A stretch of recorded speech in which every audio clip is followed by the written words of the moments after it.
Bueno, como les dije la semana pasada, hoy nos acompaña Alejo García. Alejo es licenciado en Trabajo Social, es docente en la Universidad Nacional de La Matanza,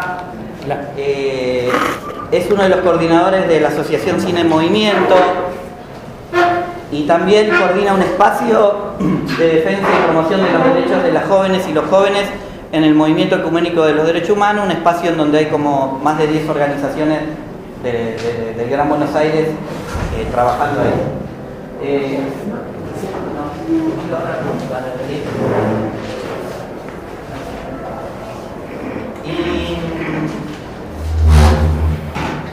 Y bueno, es miembro de nuestro colectivo también, y es alguien con mucha experiencia en el trabajo con jóvenes, en el trabajo en barrios y en militancia concreta en los barrios con los jóvenes más pobres. Bueno, y él nos va a ayudar a pensar el tema de educación popular, teología de la liberación, cine y militancia, ¿sí?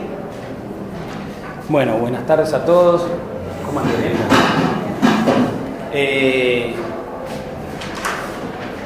Bueno, como decía Tony, un poco la convocatoria de este espacio tenía que ver con pensar el tema de la educación popular. Acá, ¿esto ya puedo borrar? ¿Tomaron nota ahí?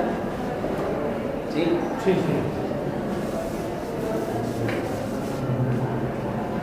Poder pensar el tema de la educación popular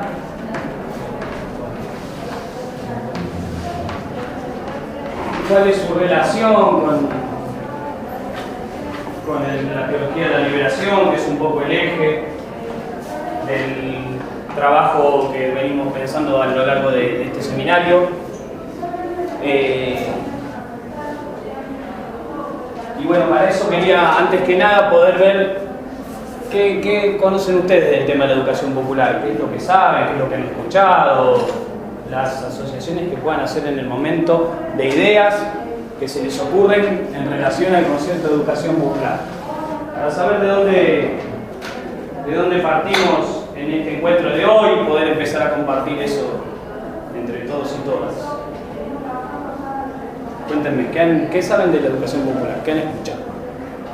Acá hay gente con experiencia, así que se me ha distraído porque había algunos que me parece que están para estar de este lado y no de ese. Así que denle. Pablo Freire.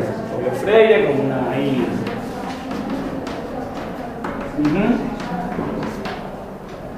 Bien. ¿Todo el mundo escuchó hablar de Pablo Freire? Sí. Sí. Bien. ¿Alguno no escuchó hablar de Pablo Freire? No. Yo haría una sugerencia, sí. Más allá de que todos digamos que sí, sugeriría que digan 2 o 3 palabras. Sí, sí, bueno. Freire un poco eso, ¿no? Es un pedagogo brasilero, que es un poco el mentor de la idea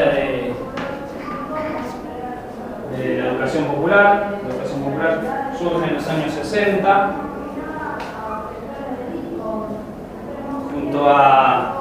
en un contexto que es un poco lo que queremos desarrollar hoy, que se relaciona el tema en esos años, digo en los 60, con la teología de la liberación,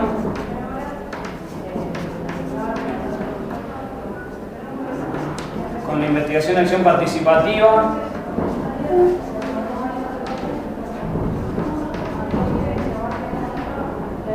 con la filosofía de la liberación,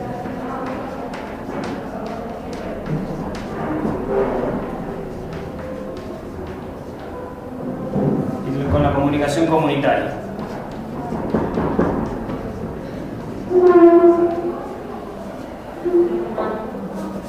Este es un momento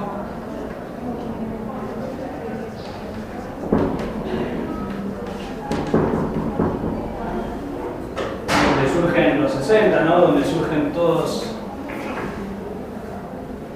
estos distintos enfoques que son lo que hoy después se dieron en llamar paradigmas emancipatorios.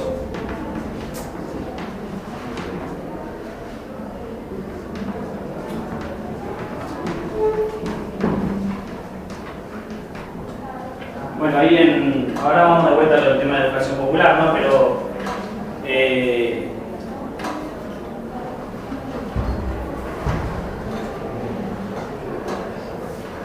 el proceso de investigación y acción participativa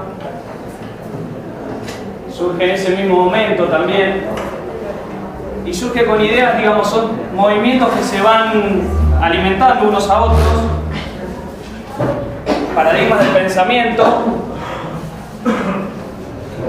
En el caso de la investigación y acción participativa, surge como ruptura la idea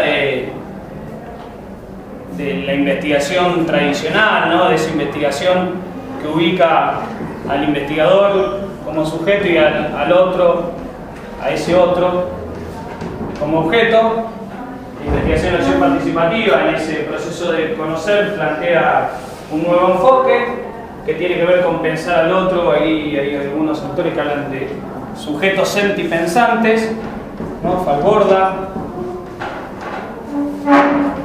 es uno de ellos, y habla del otro en ese proceso de conocimiento y de construcción de conocimiento como sujetos sentipensantes. Sentipensantes, ¿no? Donde en ese proceso de conocimiento, de investigación, el otro tiene una relación de sujeto también, ¿no? Hay una relación horizontal de sujeto-sujeto.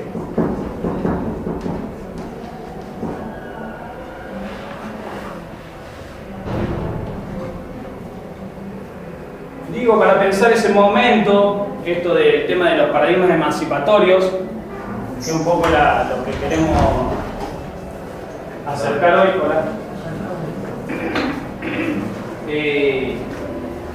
y de cómo todos esos paradigmas desde distintos enfoques nos ayudaron a pensar ese momento en la década del 60, y cómo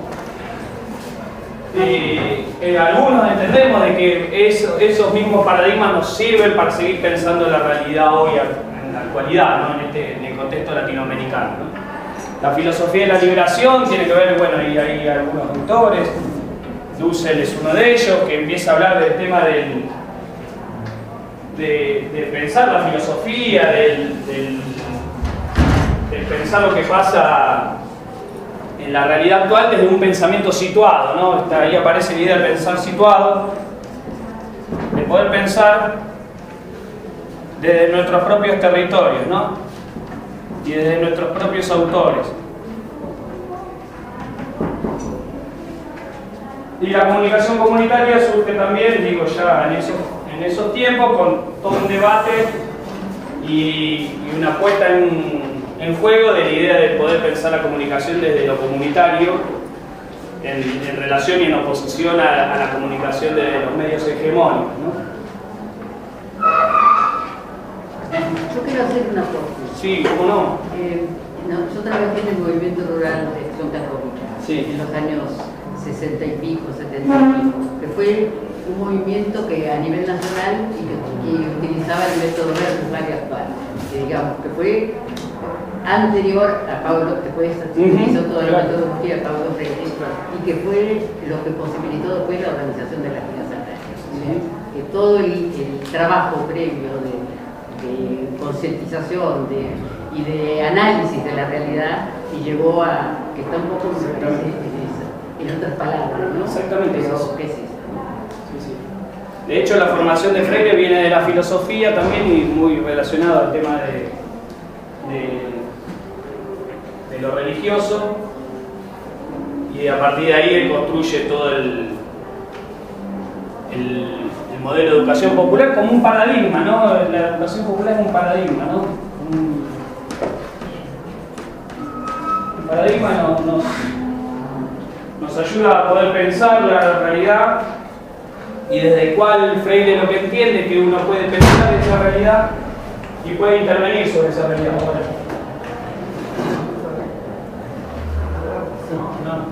A partir de ese encuentro con el otro, en las comunidades, en los grupos sociales, el enfoque tiene que ver con eso, ¿no? Con construir conocimiento de manera colectiva, ¿no? Voy borrando así, hacemos algún lugarcito. Sí. No, solo haría dos comentarios. Sí. Uno, en relación a esto lo del sujeto sentipensante, Sí. que por ahí, bueno, lo tiro por ahí como una idea, ya incluso pensando en la próxima reunión, aunque en ese momento no sé si lo visibilizábamos de esta forma, esto, la concepción del sujeto como constructor se vincula estrechamente a la concepción, a la perspectiva de los derechos humanos, la concepción de cada uno como sujeto de derechos. La segunda cuestión, un comentario en relación a lo de la educación popular, la relación entre iguales y la concepción comunitaria del conocimiento, que es, por lo menos de lo que yo recuerdo de la época, algo que subrayaba mucho Freire y todo el pensamiento freiriano, que sobre todo para quienes fuimos formados como maestritas normales, con una relación del docente que lo sabía todo y el alumno que no tenía luz, eso, lo de romper con la concepción bancaria de la educación, digamos, que el estudiante vendría a ser un lugar vacío donde se depositaba conocimiento. Me parece que eso tiene mucho que ver con esta concepción de la construcción comunitaria y eso es uno de los núcleos de lo de la educación popular. Exactamente. Sí.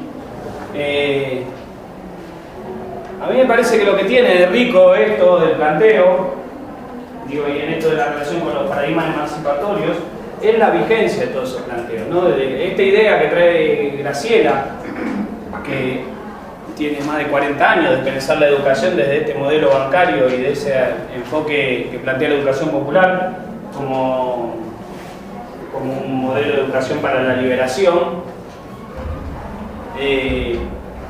¿Cuánta vigencia tiene hoy en nuestros días, ¿no? Digo, yo doy clase en la universidad y doy clase en trabajo social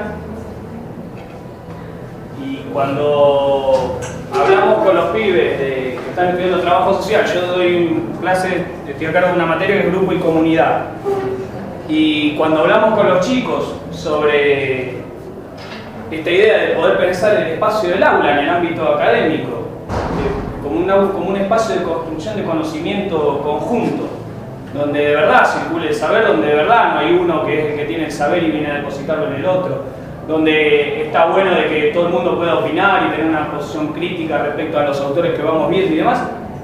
Los chicos lo miran a uno con una cara como diciendo, ¿de qué me estás hablando? Digo, hoy estamos hablando de 2013 y eso pasa en muchos lados, digamos, ¿no? Digo, hay muchos espacios y yo creo que esta es una de las grandes deudas que tiene la academia, tiene que ver con eso, ¿no? Con generar espacios de construcción de conocimiento colectivo real.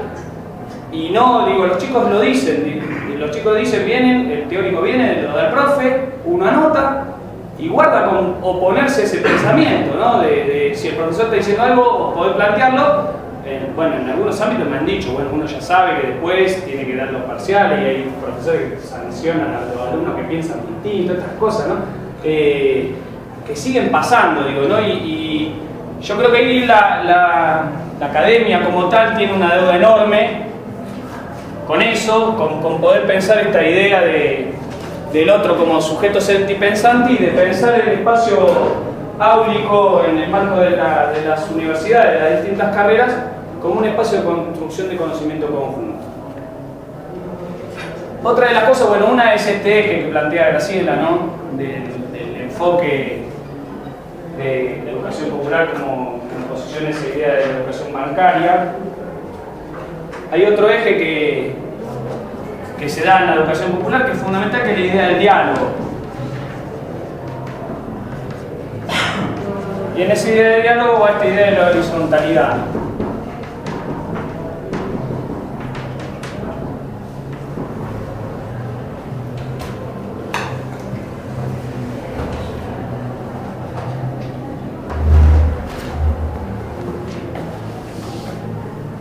Una cosita, Alejo, sí, por ahí para también relacionarlo un poquito con la teoría de la liberación.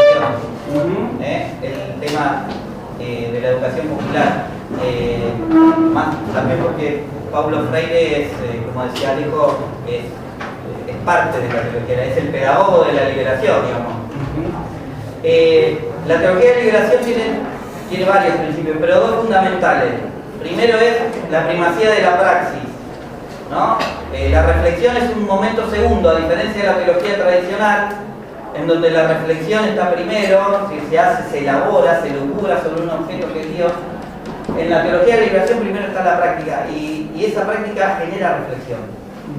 Pensamos, por eso también la teología de la liberación tiene esta idea del pensar situado, ¿no? Se la llama también teología de abajo, o teología situada, porque se piensa desde una realidad concreta, desde una praxis concreta, de un trabajo concreto. Se piensa Dios, la fe, se lo piensa desde una realidad, desde una praxis concreta. En este caso, en la teología de liberación, desde una realidad de opresión, de explotación, de pobreza y de marginalidad. Y otra cosa, otro principio que tiene la teología de liberación, que el lugar teológico desde donde se piensa es el pobre. Y las pobres, ¿no? Los pobres y las pobres. Y los pobres y las pobres como sujetos de su propia liberación. No como el planteo tradicional de la Iglesia como objetos de la caridad, sino como sujetos de su propia liberación. Y Paulo Freire va a tomar eso porque su trabajo, él lo hace fundamentalmente en Chile, ¿no? Y con el campesinado de Chile, y trabaja con la gente más pobre de Chile, también después lo lleva a Brasil, ¿no? Pero también con esta idea, el otro como sujeto de su propia educación y de su propia liberación, con toda esta idea de concientización que trabaja él, y parte de la praxis para hacer su reflexión pedagógica. Tiene el mismo esquema de pensamiento tanto en la educación popular como en la teología de la eso. Bien, ¿se entiende eso que trae Tony? Sí. Bien. Y hay otro eje que va a plantear Freire, digo, esto es como una introducción, ¿no? Pues pensar el tema de la educación popular. Y tiene que ver con la dimensión política de la educación, ¿no?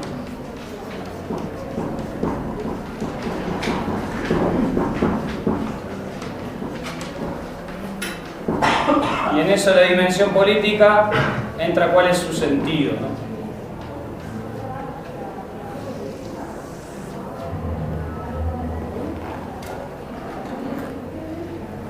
Y ahí volvemos a esto que decíamos hace un rato, el tema de la academia. Durante muchos años nos enseñaron que no, quizás no tanto en las ciencias sociales, porque siempre ahí en esos espacios aparecen los sectores que vienen pensando este tipo de cosas, digo, pero sí aparece esa idea de la educación como si fuese apolítica, ¿no? Durante muchos años, en las escuelas, en la secundaria y también en ámbitos universitarios se planteaban los proyectos pedagógicos y proyectos educativos no solamente digo en esos ámbitos, en esos niveles de estudio, como proyectos que estuvieran escindidos de la política, ¿no?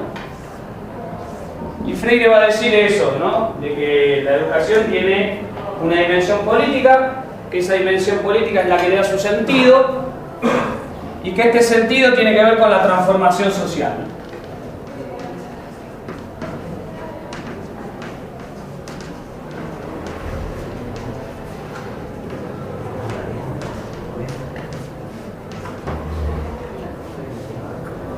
Y ahí Freire plantea esto, ¿no? De la posibilidad de que a partir del proceso de educación popular uno pueda conocer para transformar, ¿no?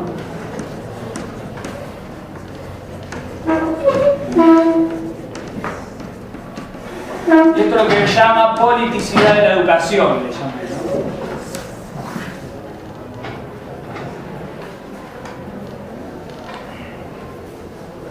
Estoy la compañera Ivonne Guevara, una compañera que es monja brasilera, que nosotros del espacio colectivo le invitábamos a venir, bueno, estuvo dando una charla. Ella habla de la dimensión política de la fe, ¿no? Y digo, ¿cuánta relación hay con esto de la dimensión política de la educación, ¿no? Digo, va en el mismo eje, que esa dimensión política de la fe tiene que ver con esa opción por los pobres que contaba Tony recién, y con esa transformación social como sentido, ¿no? ¿Cuál es su sentido?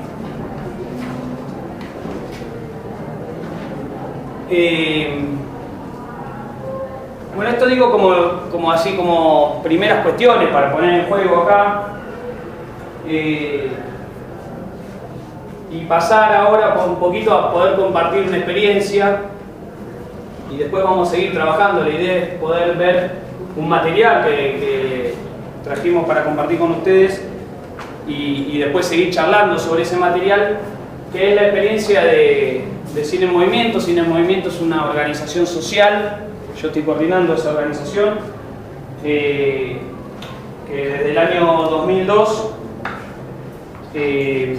estamos haciendo talleres de cine, un espacio que nosotros definimos como un espacio social, cultural, educativo y político en distintos barrios, acá en el conurbano bonaerense, en Ciudad de Buenos Aires y en algunas provincias del interior, ¿no? Cine en Movimiento, vamos, ¿esto puedo borrar acá? Cine en Movimiento es una organización que nace ahí en la zona de Liniers. Yo trabajé un tiempo como coordinador de un centro de día para los pibes que estaban en situación de calle en Liniers, en San Cayetano, en el santuario de San Cayetano. Ahí hacíamos actividades con los pibes, actividades de tipo informal, digamos, con los chicos que estaban en situación de calle. Los atendíamos desde el mediodía hasta la noche. Los chicos hacían apoyo escolar, hacíamos los controles de salud, hacíamos práctica de deporte, practicaban deporte en Vélez, tramitamos el tema de la documentación, bueno, era una atención a los chicos en situación de calle, así bien de emergencia, digamos, porque dormían en la estación, nosotros brindábamos ese espacio durante el día y después los chicos se quedaban durmiendo en la estación.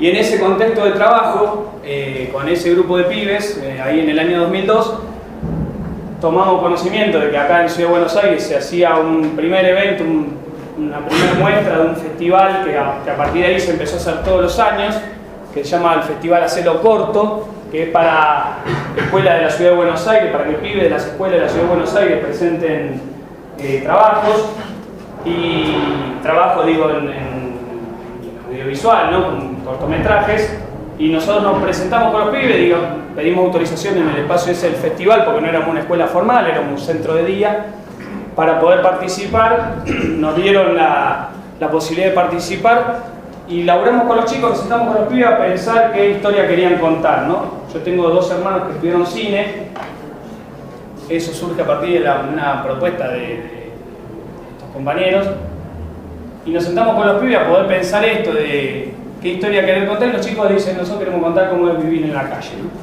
Era un grupo de preadolescentes, pibes que tenían de 11 a 16, 17 años, y bueno, ahí establecieron a quienes iban a entrevistar, establecieron las preguntas que querían hacerle a la gente, que los pibes dicen, vamos a entrevistar a la gente que nos ayuda en el barrio. Dijeron, bueno, quienes querían hacer la entrevista al farmacéutico, a la del puesto, a la gente de San Cayetano, del santuario que les daba espacios y demás. Y armaron la pregunta y salimos a hacer el rodaje con los chicos, ¿no? Hacer una camarita básica, le dimos la cámara, le enseñamos a ver cómo funcionaba y salimos a filmar. Eso pensemos que era en el 2002, en abril del 2002, ahí a 4 o 5 meses del diciembre del 2001, un momento tremendo para la Argentina. Y bueno, salimos, digo, con los chicos ahí, y los pibes terminan armando un cortometraje, después deciden ponerle ese cortometraje el título de Los de andar con pies descalzos. Ese es un tema que es del cantante popular Walter Olmos, que es un cantante cuartetero que falleció, que era pibe de la calle. La canción de Los de andar con pies descalzos es una canción de Walter Olmos sobre los pibes de la calle. Y siempre contamos de que ahí en ese proceso de trabajar con los pibes con la camarita, en un proceso que no sabemos bien, ¿no? Cómo surge, digamos, siempre decimos, ¿no? Que nosotros planteamos de que Cine en Movimiento como organización social que tiene 10 años de trabajo, con más de 2.000 personas que han pasado por los distintos talleres, con más de 30 organizaciones sociales donde estuvimos trabajando, en el interior, digo, en el conurbano, en distintos espacios, surge en ese espacio, en esa ranchada de chicos de la calle de Liniers, ¿no? Que nosotros decimos que esos pibes parieron a Cine en Movimiento como organización. porque es un espacio que se crea en ese ámbito, digo, no viene de, es un armado, un dispositivo de trabajo que empieza a funcionar en ese ámbito con los pibes, y que lo que hicimos después de esa primera experiencia que hicimos con los chicos en Liniers fue replicar esa experiencia en otros barrios, y eso empezó a correr y empezó a funcionar, y bueno, ahí estamos trabajando en un montón de espacios diferentes, ¿no? Lo que contamos siempre es que con los pibes armamos ese corto, ese primer trabajo de lo de andar con pies descalzos.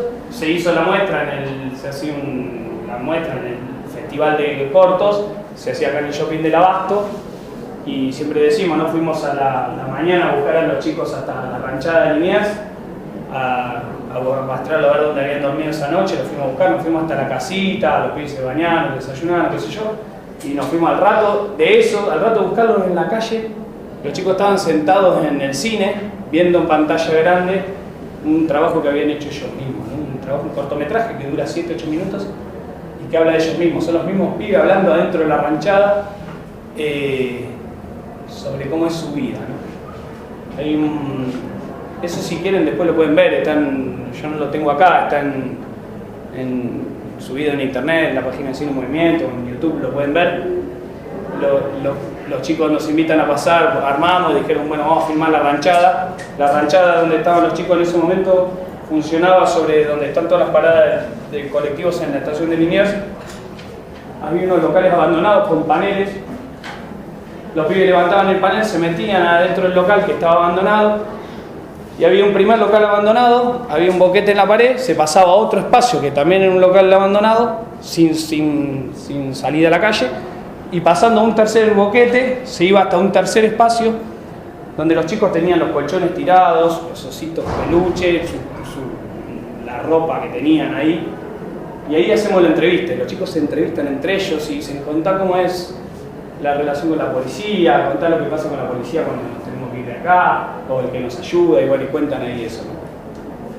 Siempre decimos que en esa primera experiencia uno sí la ve, el material, de la cuestión de calidad técnica de eso, es con una camarita básica, pero se ve la imagen, ahí aparece la música de Walter Humo con la canción sobre los pibes de la calle, y se ve la imagen tomada por ese pibe que era chino, que es uno de los pibes con los que trabajamos ahí, que ahí tenía 14 años, y salimos con el chino, apoya la cámara queda encendida, apoya la cámara, se pasa por el boquete y así saliendo hasta la calle, en lo cual nosotros creemos, bueno, yo tengo hermanos que estudiaron cine, y creemos que nosotros ahí nos damos cuenta que hay una historia que se está diciendo que no se contó nunca, desde esa mirada de ese pibe con la mano, y es la cámara del pibe y el ojo del pibe apropiándose de la herramienta, ¿sí? Y a partir de eso, bueno, esto que les cuento, digo, hicimos el corto, fueron hasta el cine, y en el patio de comidas se hace la entrega de premio y le dan a los chicos una mención especial por participar del festival, bueno, de estas cosas, ¿no? Sí, nosotros decimos ahí que ese grupo de pibes de la calle, que eran pibes que no habían ido ni siquiera nunca a la escuela, en muchos casos, o que habían ido a los primeros años y habían abandonado, posiblemente ese día, donde tuvieron un reconocimiento público y los nombran, suben al escenario y la gente del público los aplaude, era la primera vez que se encontraban arriba de un escenario siendo reconocidos por un laburo que habían hecho ellos, ¿no? Bueno, a partir de esa experiencia, que nosotros decimos como educadores, que venimos trabajando con pibes, ya veníamos trabajando con pibes, entendemos que este tema del cine podía ser una estrategia para trabajar con los chicos, y que en realidad tiene que ver con que eso que como educadores escuchábamos en cada uno de los lugares donde uno trabaja, se pudiera comunicar, ¿no? Y se pudiera hacer visible, que a veces eso no se hace visible, y que lo que nos permitía el tema del espacio de cine era hacer visible eso, ¿no? Bueno, a partir de ahí, esto que les cuento, digo, montamos un espacio de trabajo que nace bien en Liniers, empezamos a replicar la idea de hacer los talleres de cine en distintos espacios. Empezamos en La Matanza, después de lo de Liniers, en La Matanza, un centro de día que se llama La Paloma, que labura con chicos chiquitos y con jóvenes en situación de exclusión. Y a partir de ahí empezamos a replicar la experiencia en otros espacios. Trabajamos en Quilmes, en San Francisco Solano, en Varela, bueno, muchos lugares diferentes, ¿no? La idea de hoy es poder compartir un poquitito estas producciones, algunas de las producciones que hicieron los chicos, y después vamos a seguir pensando un poquitito en esto de la educación popular y cómo se relaciona el tema del cine con el tema de la educación popular. Vamos a ver un primer trabajo que hicieron los pibes ahí de La Paloma, que es ese centro de día que les cuento que estaba en La Matanza. Esto se hizo en el año 2006 y se llama El Hombre Látigo. El Hombre Látigo. Látigo.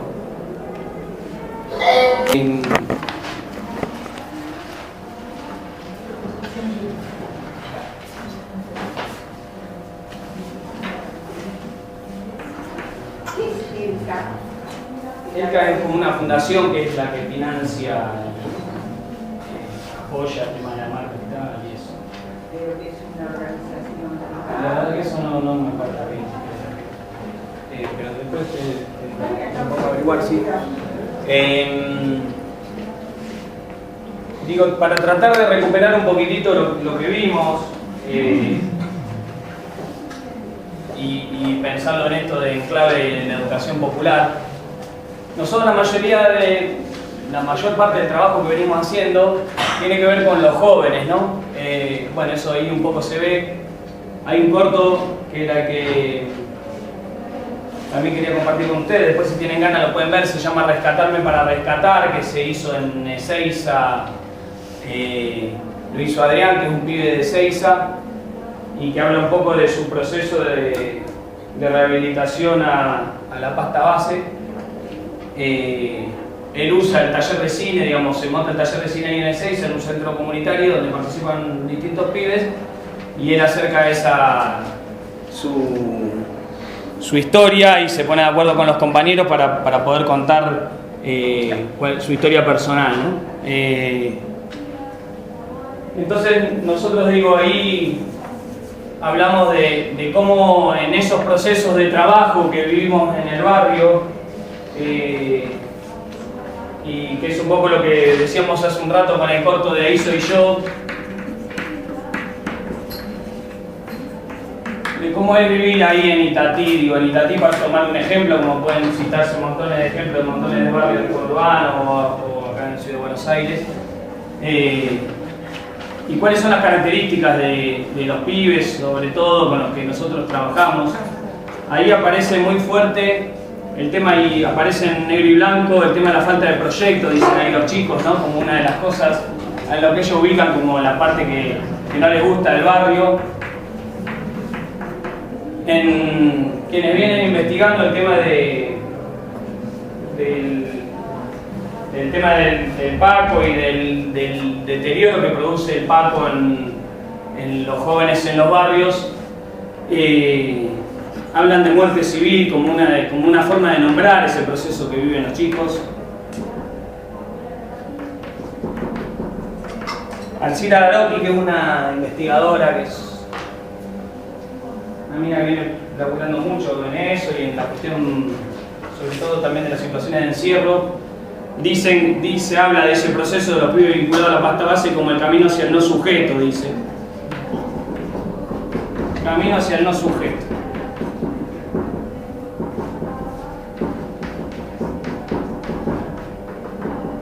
Y uno lo puede ver ahí también en De ahí soy yo, en esto de la falta de proyecto, esa idea del pibe de ese estar tirado ahí, ¿no?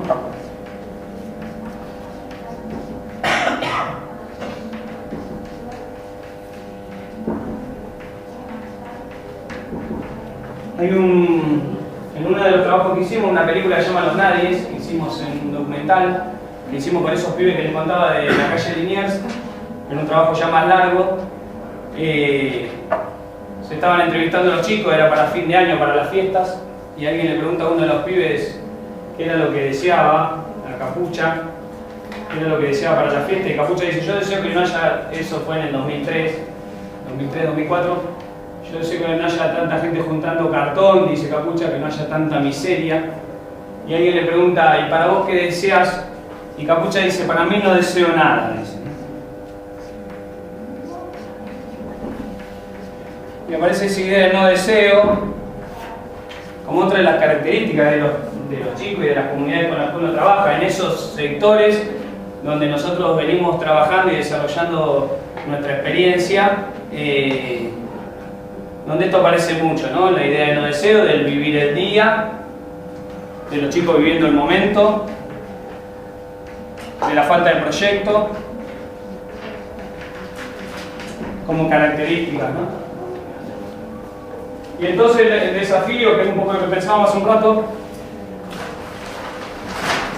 era qué características tienen que tener nuestras prácticas para abordar esa problemática, ¿no? Nosotros hacemos esa opción de trabajar con estas poblaciones y nosotros ahí hablamos de esta idea de promover prácticas subjetivantes, ¿no?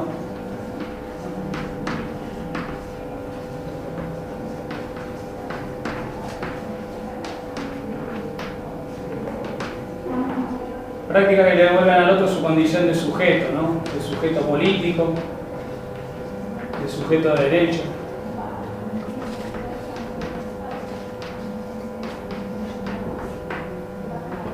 El desafío que nos proponemos en esa práctica, en esa intervención, tiene que ver con cómo construir sentidos de vida, aún en estos contextos de tanta muerte, cómo se construyen sentidos de vida, ¿no? En eso que decíamos hace un rato del tema del sentido,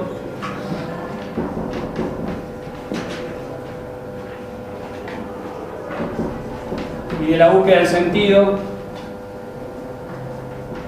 cuando el contexto es un contexto de muerte, como el que se vive en muchos lugares para los pibes, donde el pibe tiene la idea de que tiene 15, 16 años y no va a la escuela, se cayó de todo, y tiene la idea de que lo puede matar hoy la bala del gatillo fácil o la de tranza, y que su vida no tiene sentido. El desafío que tenemos que pensar ahí, digo, que nosotros convocamos y que nos desafiamos a pensar, es un poco ese, ¿no? Cómo construir sentidos de vida con esos chicos.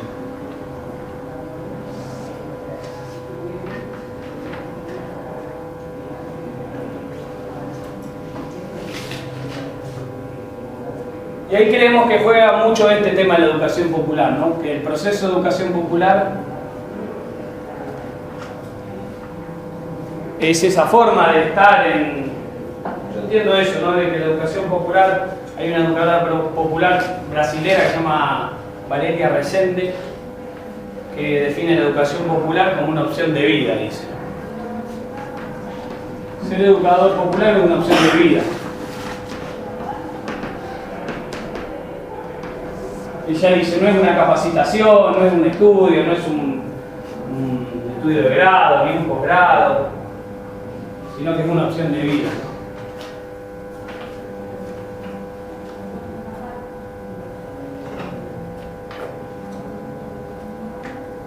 Y creemos eso, ¿no? De que en esta idea de cómo construir sentidos de vida,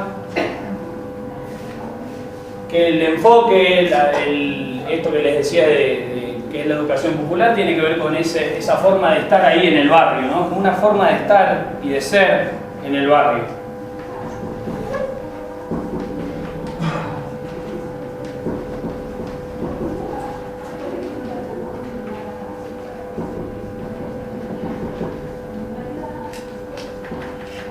Y ahí entra mucho en juego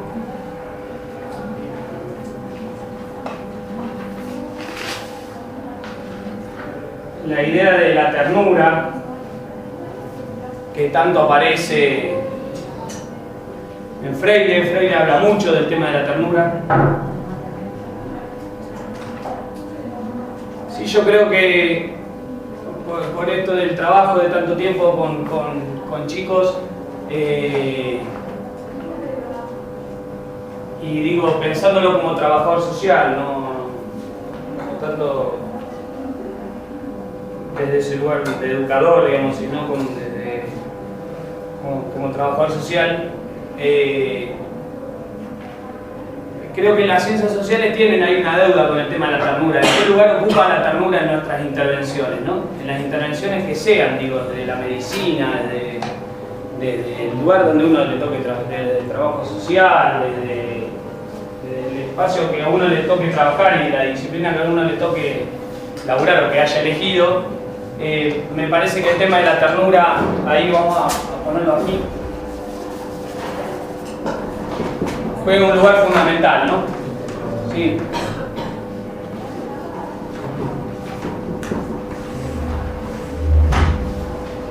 Y alguien decía que había que compartir horas de ternura con el otro.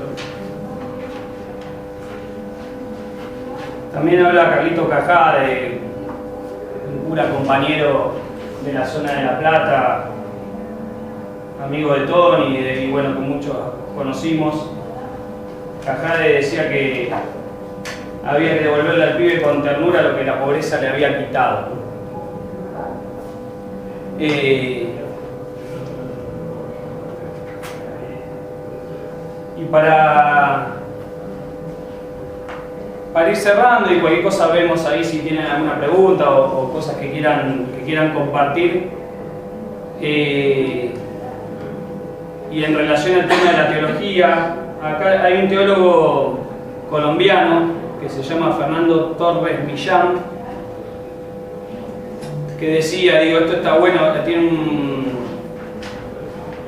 un trabajo sobre la teología y sobre la ternura, y dice Torres Millán: para Paulo Freire, la acción educativa, en cuanto humanizadora, es de naturaleza utópica, es decir, profética y esperanzada.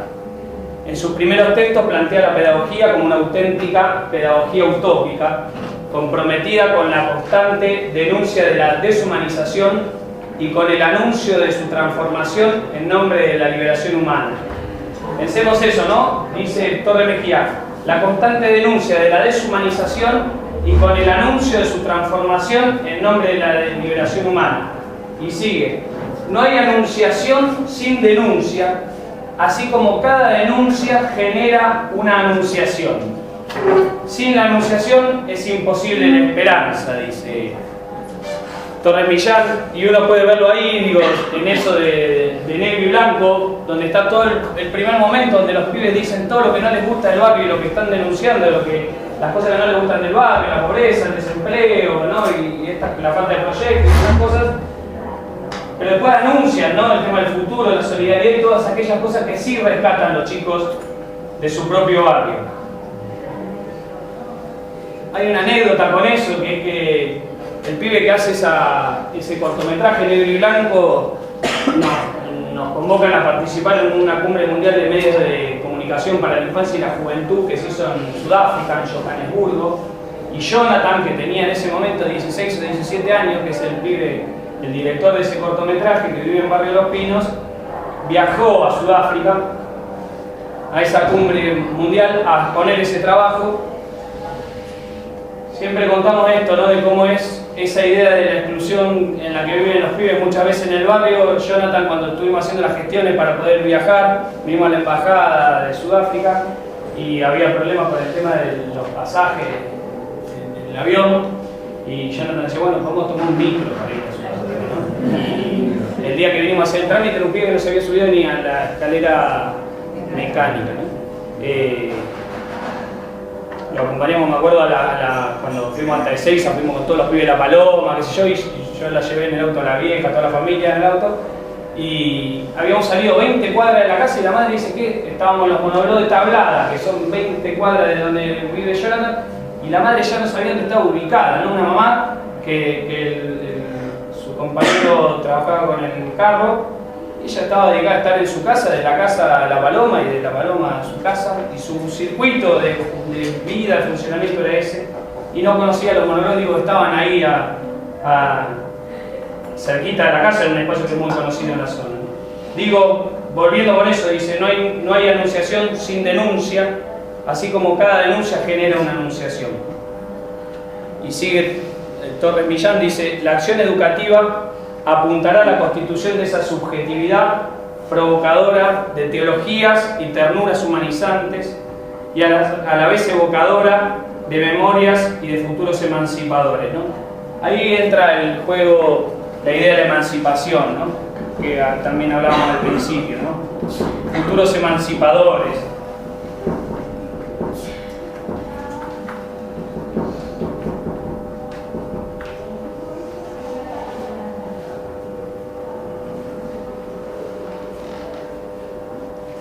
Traigo esto del tema de la anunciación porque, bueno, esto es una cuestión que muchas veces vemos en el campo popular,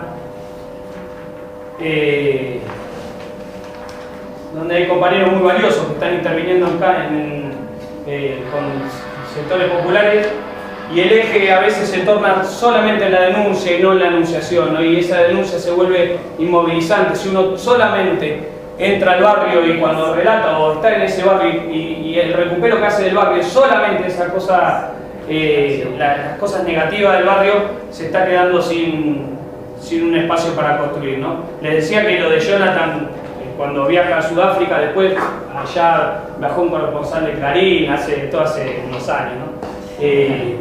Cuando vuelve Jonathan de Sudáfrica, lo invitan a participar en el programa El Juego Limpio, creo que se llama, de Nelson Castro.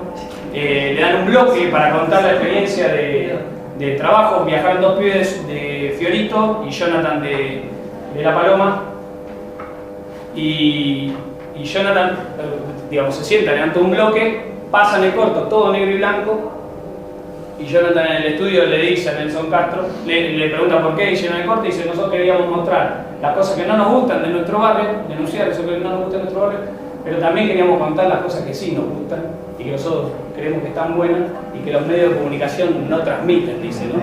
Como policías en acción, dice Jonathan en el estudio de Nelson Castro, que solo muestra la parte negativa del barrio, y Nelson Castro dice: tenemos el recuperado, dice: es cierto, a veces los medios de comunicación mostramos toda una cosa así, sale. Pero digo, como una escena, digamos, un momento interesante del pibe diciendo: bueno, en mi barrio están pasando todas estas cosas, pero también pasan todas estas otras, ¿no?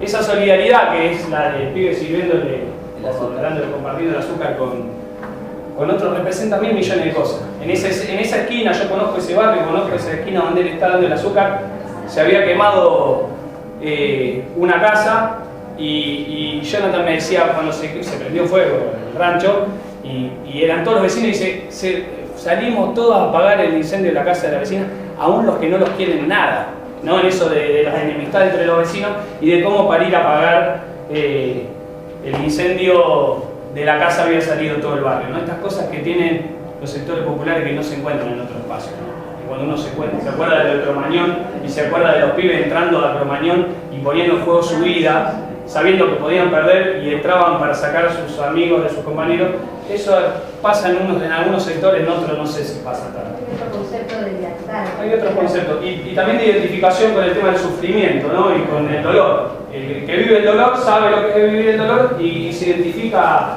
en eso con el otro, y en eso trata de recuperar.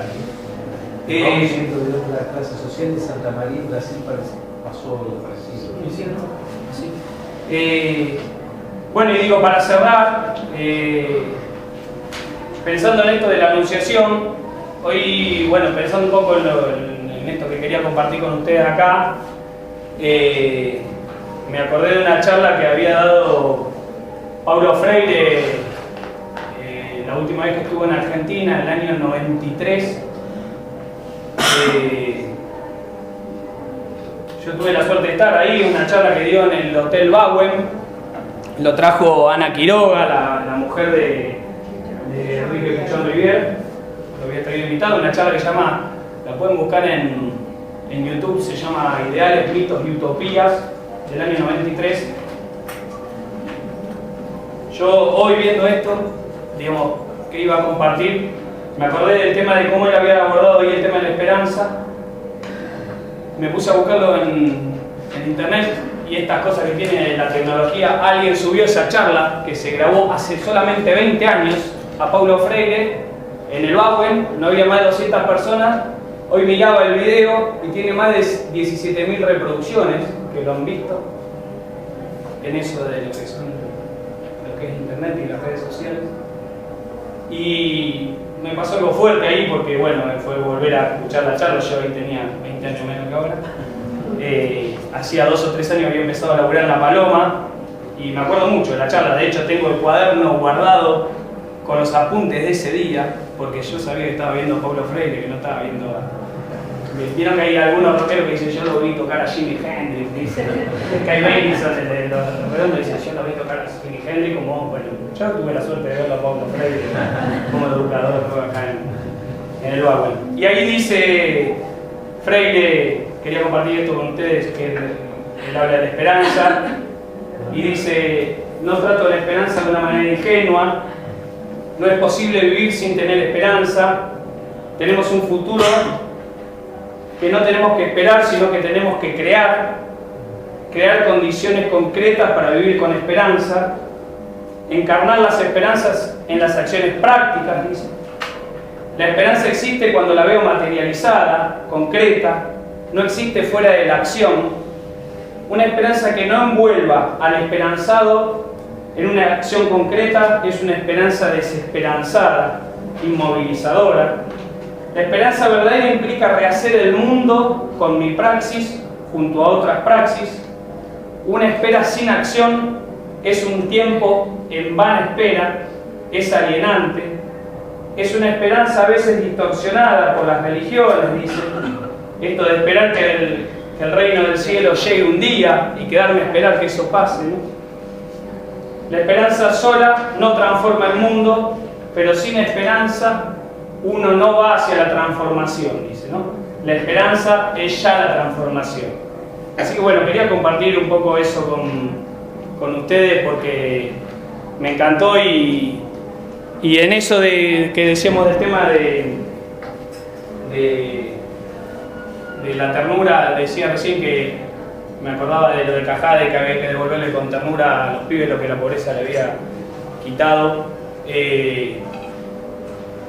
Yo creo mucho en eso, ¿no? Creo fervientemente en eso, y digo eso como dice ahí el amigo Eduardo Galeano, nosotros seguimos creyendo en los asombrosos poderes del abrazo humano, ¿no?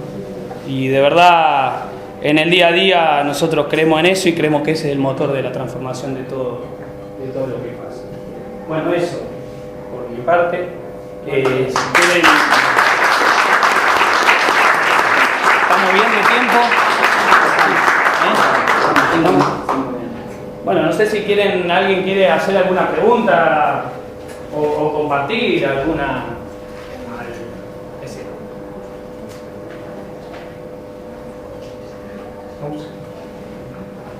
Creo que el tema de las utopías obviamente se relaciona mucho con los sueños, ¿no? Existe un viejo proverbio etíope que dice: tribu que no sueña es tribu muerta. Y creo que en una situación de rabia y aún con una situación de inclusión y marginación, si no se tiene sueños, no se puede seguir ese estado de morencia muchas veces. Sí. Una cosa que me parecía... perdón. Sí. Hasta que... Yo conozco el trabajo de ustedes hace tiempo, lo he comentado a la Universidad de la Cruz. ¿Cómo ves ahora, estos cuantos años que no veo trabajo de ustedes, la relación del Estado, del Estado, el trabajo territorial, la provincia de Buenos Aires? En algunas cosas están asociados. Nosotros, como organización. Digo, con los proyectos como el PAN, Sí. o de acción social. Sí, nosotros, bueno, ahí contamos, ¿no? Nosotros arrancamos en el 2002 a trabajar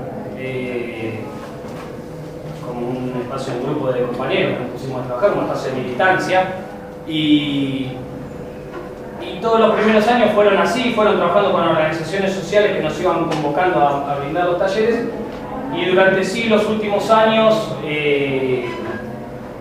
tuvimos muchas más posibilidades. Yo creo que el contexto que le da esto mucho más fuerte es el tema de la Ley de Servicio de Comunicación Audiovisual, ¿no? Un contexto donde se pone en debate el tema de los medios de comunicación, Pensemos que la ley se votó hace 4 años, mañana hoy una audiencia pública en tribunales por ese tema. Es una ley que se vota, que vota el Parlamento hace 4 años y sigue frenada. Pero antes de esos 4 años muchas organizaciones ya venían trabajando en el tema de comunicación, de las radios comunitarias y espacios como el nuestro, digo, pensando en el tema de medios audiovisuales. Yo creo que eso le dio un contexto a este tipo de proyectos donde el Estado entiende ahí de que hay que... Nosotros lo que entendemos y que planteamos es que hay que, en esto de las nuevas voces, de que se puedan escuchar nuevas voces, eso lo venimos diciendo hace mucho, que esas nuevas voces sean escuchadas, pero que esas voces tienen que ser las voces de los verdaderos protagonistas, que tienen que producir contenido para que esos espacios se puedan difundir en los distintos ámbitos que, si con la implementación de la ley de servicios de comunicación audiovisual se irían a abrir, tiene que ser producido por las mismas comunidades, ¿no? Y digo, en ese eje nosotros tuvimos mucho más acceso, digamos. Hoy el tema de la comunicación es un tema mucho más discutido, se puso mucho más en debate eso, y hay mucha más promoción, digamos. Nosotros tenemos en eso mucho más vínculo que hace 5 años con el Ministerio de Desarrollo, con la Secretaría de Cultura de la Nación, con el PAMI. Nosotros contamos de que en esa primera experiencia que nace en esa ranchada de chicos de la calle Liniers hace 10 años, el año pasado estuvimos trabajando con el municipio de Ituzaingó, con el Consejo de la Mujer de Ituzaingó, junto al programa de Argentina Trabaja, con los cooperativistas del programa Argentina Trabaja, haciendo talleres de cine. Funcionaron 3 talleres de cine con cooperativistas, hombres y mujeres, sobre el tema cine, género y trabajo. Y digo, ahí el municipio convoca a Cine en Movimiento para bajar esa política, que es una política que tiene que ver con el tema del género, y a partir de la experiencia del cine, y nosotros decimos, esa experiencia que nace en esa ranchada de chicos de la calle, hoy se convierte en ese momento en una política pública local, en ese municipio. El municipio toma esa experiencia y dice, yo quiero replicarla acá, y lo monta así como pasa con el tema del PAMI, que están funcionando 3 talleres de cine, que se va a continuar todo el año que viene, ya se viene trabajando el año pasado. El PAMI toma la idea de poder comunicar las cosas que se van haciendo en los centros jubilados y las historias que quieren contar los adultos mayores que participan en los centros jubilados, y favorece eso, no el PAMI del Estado, favorece que organizaciones como la nuestra, digo la nuestra como puede ser otra, puedan replicar esa experiencia. Así que digo, en eso el escenario es mucho más favorable, pero si digo, pensando en eso de la relación del Estado para con las comunidades, digo, en muchísimos lugares donde nosotros intervenimos en la provincia de Buenos Aires, desde, por ejemplo, de la intervención del Estado de la provincia de Buenos Aires, bueno, es muy difícil la situación, ¿no? Los programas que vienen trabajando con pibes, el programa Envión, programas donde los pibes están en tiempo, donde no cobran, donde, bueno, los chicos que viven en la provincia, aquel pibe que dejó la escuela, la representación del Estado en algunos barrios es mediante la policía y la fuerza represiva, ¿no? Y no hay otros ámbitos, excepto estos que estamos contando, de presencia del Estado. La educación popular, digamos, me dio la sensación de que vos enfocaste fuertemente lo que es educación no formal. Pero digo, me resulta, me parece, ¿no? Me resulta muy fuerte también, al menos para lo que vivimos acá en Argentina, lo que se trabajó desde DINEA en la década del 70, donde se trae justamente a Paulo Freire para pivotear todo ese programa fuerte que estaba en función del adulto, en este caso interpretando educación popular como adulto. Digo, después se corta, sabemos todos los motivos. Ahí estaba Delía, estaba Grosso, estaba toda esa gente, bueno, después algunos se cambiaron de bando, pero me parece que fue un motor muy grande, sobre todo en educación formal, digo. Sí, yo digo, pensando en ese eje, de hecho esa es una discusión que se dio mucho en los años 90, donde en eso de la discusión, digo, y esto se da mucho con los compañeros que trabajan en materia de niñez, de que en esa crítica a la escuela pública, digo, en los años 90, el vaciamiento de la escuela pública, había compañeros que criticaban la escuela pública desde un discurso y aparecen las organizaciones del tercer sector, ¿no? de la sociedad civil. Nosotros creemos que la educación popular es un ámbito que se puede desarrollar en las escuelas, por eso decíamos en el tema de las universidades, que los espacios de educación formal hay que llevar el tema de construir en esos espacios prácticas que tengan que ver con la educación popular, con la educación para la liberación, aún en espacios formales, ¿sí? en el sistema educativo formal. De hecho, esa es la lucha, ¿no? La lucha es que en la escuela de la provincia de Buenos Aires los maestros pudieran tomar esta herramienta para poder trabajar con los chicos. De hecho, hay mucha gente que lo hace, con todas las dificultades del caso que da el sistema educativo en general, lo mismo que en la universidad. Pero digo, no es que el planteo sea que esta educación popular solamente funciona en espacios informales, sino que nosotros creemos que hay que llevarla también a los espacios de educación formal.